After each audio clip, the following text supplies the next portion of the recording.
Então, dividi em dois para ficar mais fácil de fazer o upload, tá? Mas o cavaleiro era essa figura que, de certa forma, ele tornou importante o ato de se fazer poesia e de se fazer música, ok? Então, socialmente, passou a ser desejável ser músico. Não era só uma coisa de padres ou uma coisa da igreja. Bom, eu vou adiante agora. O objeto da nossa aula é esse período que vem entre 1300 e 1500. O que acontece nesse período? Você tem o apogeu da música medieval polifônica e você tem o começo daquilo que as pessoas chamam de renascimento. Antes de seguir, eu queria dizer para vocês que renascimento é uma palavra mesquinha, covarde, não se devia usar para momento nenhum da história. Eu não consigo ver nem a Ars Antiqua e nem a Ars Nova como uma música das trevas, da Idade das Trevas. Nem toda a poesia que eu vou contar para vocês agora, para quando chegar em 1500 a gente dizer que tudo renasceu. Não renasceu nada, gente. E tem mais, eu vou dizer para vocês que a igreja era o lugar mais. A igreja, o templo, sobretudo católico na Europa, era o lugar mais democrático que tinha. Era o único lugar. Porque assim, ó, os aldeões, os servos, eles não comiam a comida dos nobres. Eles não dormiam nas camas que os nobres dormiam. Não vestiam as roupas dos nobres, nem iam para a guerra com as mesmas armas que os nobres iam. Eles tinham tudo inferior, ok? Tudo inferior. Era muito difícil a vida deles. Mas eles assistiam a mesma missa que os nobres assistiam. E ouviam a mesma música. Essa música que a gente está falando aqui, essa música polifônica que tocava na igreja, com os coros, era talvez a coisa mais linda que as pessoas podiam encontrar num fim de semana.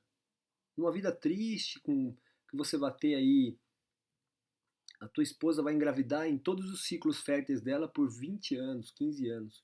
E desses filhos todos que ela vai ter, só uns 3 ou 4 sobrevivem, porque os outros morrem de peste, pneumonia, de tuberculose, morrem de acidente. E você com 30 anos vai estar um velho. Eu já seria muito velho. Então assim, a vida é muito triste. E o lugar talvez mais acolhedor ainda era a igreja. Então essa fábula de que a Idade Média das trevas, tudo isso aqui que a gente está vendo, isso aqui não tem nada de trevas, ou só a música do slide, vocês vão se apaixonar. Agora, sim, você, digamos, tinha uma autonomia restrita para fazer perguntas. Bom, isso é um outro capítulo, né? Então você não podia questionar alguns dogmas, não podia. Isso é ruim, é ruim. Mas eu não acho que para as artes fosse um momento ruim. Para as artes era um momento bom, tá? Então, estou falando isso para esclarecer que nós estamos saindo da Baixa Idade Média e indo para o Renascimento. Eu vou usar o termo Renascimento em todos os momentos aqui, mas eu não concordo com ele de nenhuma forma. Só uso porque historicamente é consagrado. Mas o que tem de interessante aí é que no século XIV, de 1300 a 1400, nós temos uma espécie de século das luzes, século das pessoas iluminadas. Você vai ter na Itália o Dante Alighieri já produzindo no começo do século XIV, o Petrarca vai produzir no final do século, e nós temos um grande músico e poeta chamado Francesco Landini, de Florença.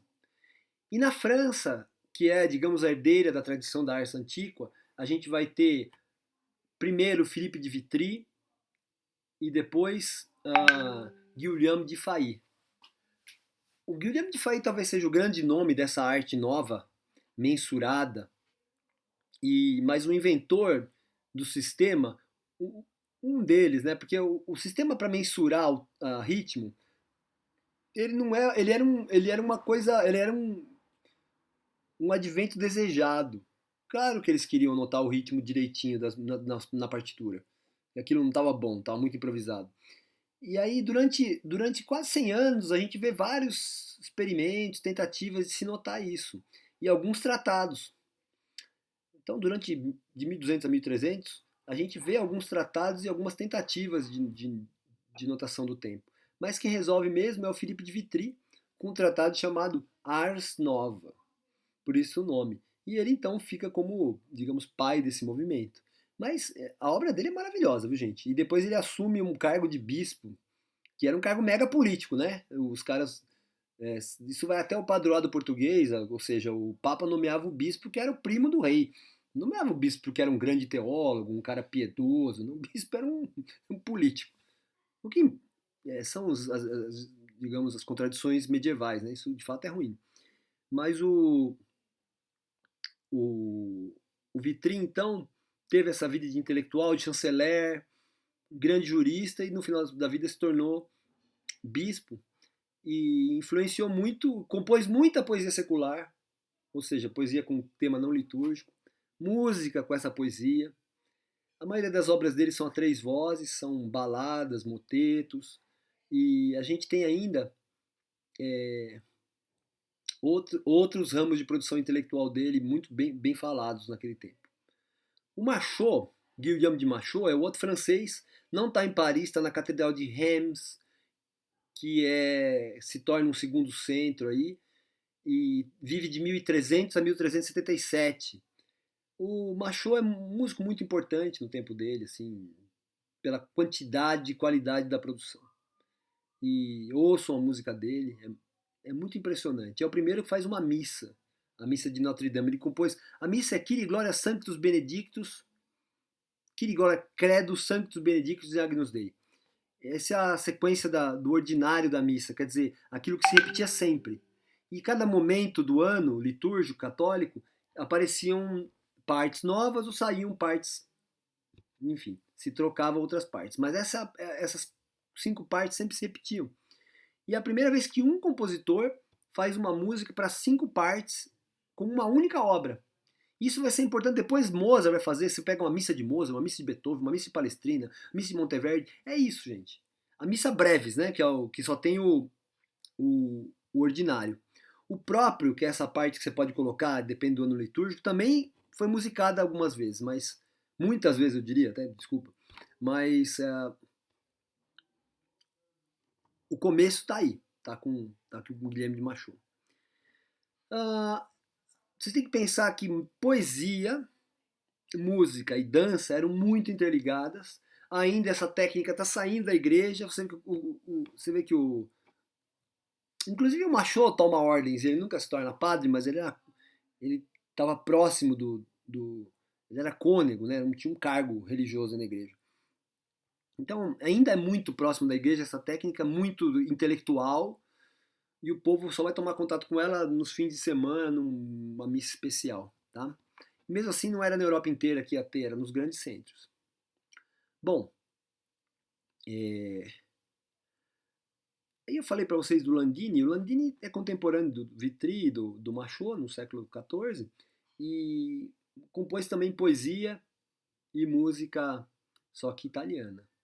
Tem um caráter bem diferente, assim, né? Os franceses são mais sérios, mais introspectivos. A música italiana é um pouco mais próximo da espanhola latina, já pro sul, né? Latina de um jeito diferente do que os franceses são latinos. Bom, aí no século XV, 1400 a 1500, você tem uma situação política entre França e Inglaterra, que é a Guerra dos 100 Anos. Ficam brigando. Isso atrasa, lógico, o desenvolvimento geral do país, cultural, econômico. Eles ficam atrelados um ao outro. E permite que outros países e outros ducados, o duque era uma espécie de rei na época, tá? Duque era o cargo máximo que tinha na nobreza. Que outros ducados florescessem. Então, assim, a Casa de Avise em Portugal é a primeira casa a formar um Estado nacional, ainda final do século XIV, né? E a gente tem o Ducado de Borgonha, que fica mais para a direita na França, indo para a Bélgica ali. O Ducado de Borgonha ia pegar um pedaço da Bélgica, um pedaço da França, um pedaço do que seria Países Baixos, e a gente chama isso hoje de região franco-flamenga. Flamenga por causa dos Países Baixos e franco por causa da França. E esse Ducado de Borgonha, então, ele vai arrebanhar os músicos, porque, gente, onde tem dinheiro, a gente vai, né? Então, assim, música é assim. E aí tinha dinheiro lá, ele reuniu os maiores músicos do tempo dele, os maiores dançarinos, e a arte floresce ali. E a Inglaterra e a França vamos caminhando. Então você não tem a vanguarda da história nesses países que são hoje, e sempre foram, né, centrais, protagonistas da Europa. Está no Ducado de Borgonha. Espanha e Portugal também produz bastante nessa época. Bom, aí o que vai acontecer? Você vai ter o Guillaume de Fay.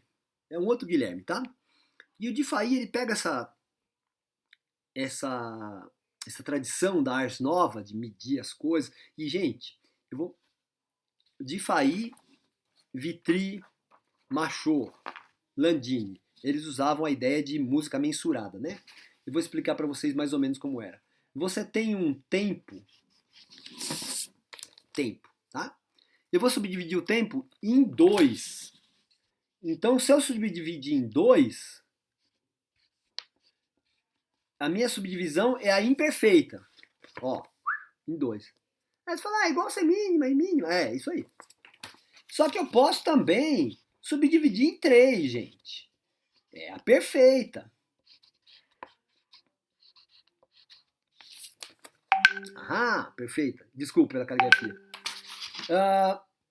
E você pode. A subdivisão da subdivisão também pode ser perfeita ou imperfeita. E pode combinar uma com a outra. Ó, igual eu fiz aqui, ó. Combinei, ó. Tá vendo? Ó?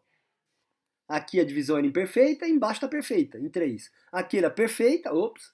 E aqui ficou imperfeita, em 2, ó. 2. Então, esse sistema fazia com que as divisões. É tipo assim, tercina e duína, né, pra gente? Dividir em 2 ou em 3. Nosso pensamento todo é em 2. Nós somos todos humanistas, antropocêntricos. Então, assim, o que sobreviveu foi a divisão em 2. A divisão em 3 a gente avisa, a gente põe uma tercina, não é? Na época eles podiam alternar. E como as vozes vinham em paralelo, e você tinha mudanças de divisão, cara, cada voz tinha uma fórmula de compasso diferente. Vocês vão observar isso nas partituras das gravações que eu mandei para vocês. É uma loucura o ritmo, não faz muito sentido pra gente, porque é muito independente uma voz da outra. Elas só acabavam juntas e começavam juntas. O resto era muito independente. E não formava massa coral. Para piorar, a consonância para ele é a quinta e oitava. Terça é dissonância. Deixa eu ver, põe uma terça. Tá bom, põe uma terça. Tá tudo bem, mas é dissonância. Então, assim, a ideia de consonância até de Faí, quarta, quinta e oitava. E quarta com inversão de quinta, bom, isso é um negócio que vocês vão ter que ver no contraponto, tá? Mas assim, aí formavam uns acordes malucos, né? Batiam umas segundas, porque você tinha mais vozes e eles pensavam sempre quarta, quinta e oitava e notas de passagem. Quando o de Faí começa a estudar, era assim. Aí mais ou menos no tempo de Faí, gente, 1400, 1477, tá? Talvez eu esteja errando aqui, mas eu não vou olhar agora. Mas é isso aí, ele vai morrer em 1477, tenho certeza. Aí assim, 74, certeza. O que importa, eu vou até olhar agora no slide, mas o que importa é que o Di Fai, ele começa a ouvir a música do continente e começa a ouvir a música que vinha da ilha, que era a Inglaterra, né?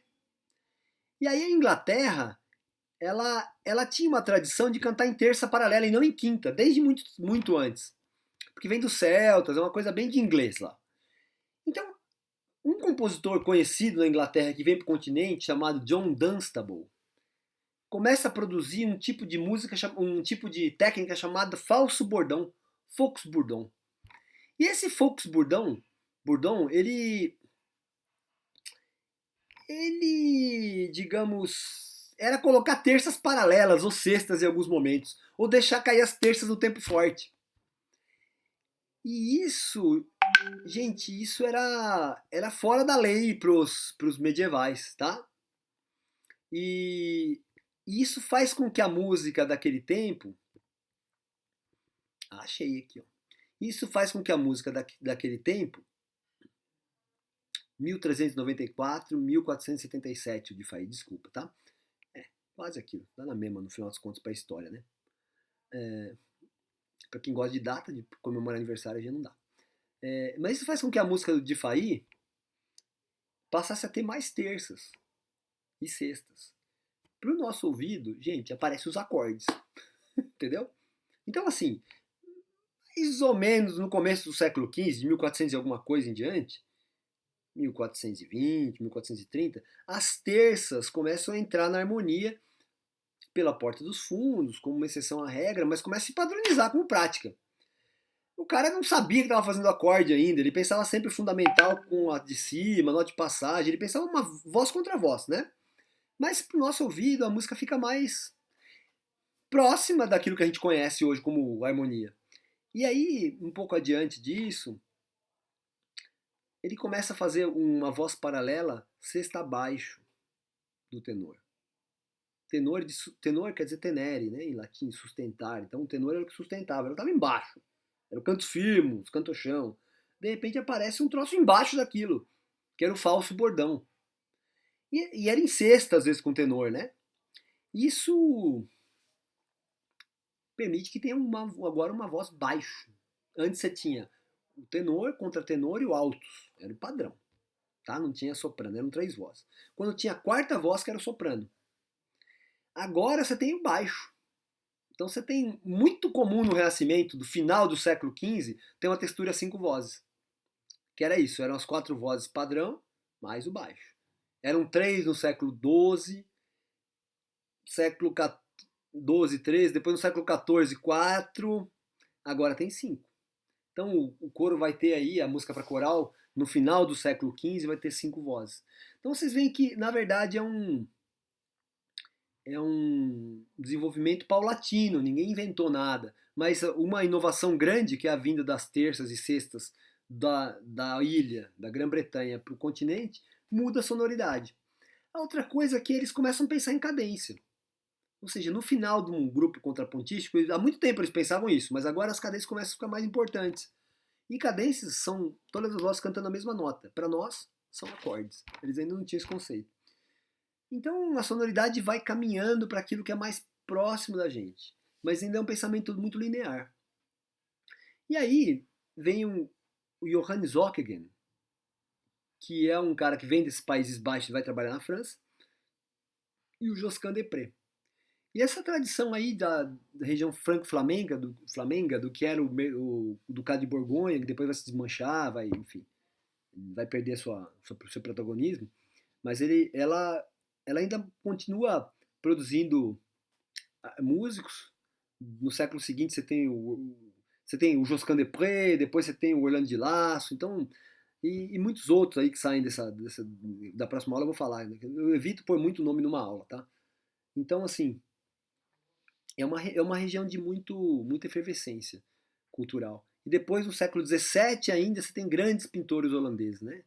O Rembrandt vem daí, dessa tradição. Bom, e assim, saímos da Idade Média e chegamos naquilo que as pessoas chamam de Renascimento. Não tem nenhuma ruptura, gente. É que as transformações vão indo rapidamente. O que tem de importante é que já no final do século XV, vocês viram que eu falei do Ducado de Borgonha, que eu falei das cortes, a igreja já não está mandando muito na música. Ela paga como tem outros pagando pela música, mas aí os nobres já estão pagando valendo e tem música acontecendo em tudo que é lugar.